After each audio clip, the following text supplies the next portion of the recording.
वाडा तालुक्यातील तानसा वन्यजीव अभयारण्यामध्ये गारगाई हा प्रकल्प सुरू झालेला आहे.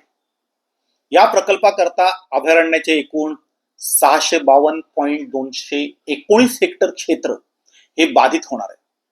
1970 मध्ये हे क्षेत्र अभयारण्य म्हणून घोषित करण्यात आलं होतं. आतापर्यंत ते अभयारण्य आहे.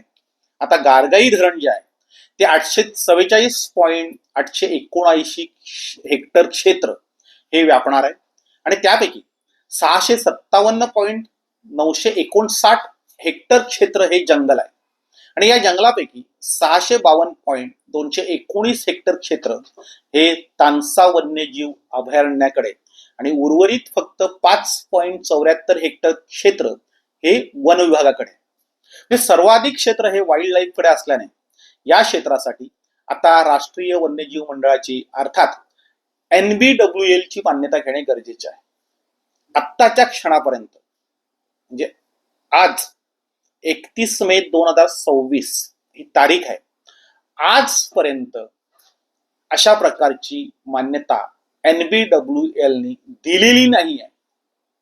फक्त प्रस्ताव सादर करणं, मिटिंगा घेणं, पुन्हा प्रस्ताव सादर करणं हा प्रकार सुरू आहे आणि त्याच्यामुळे ही मान्यता न घेताच महानगरपालिकेने ठेकेदाराला वर्क ऑर्डर दिली आणि त्यांनी काम सुरू केलेलं आहे.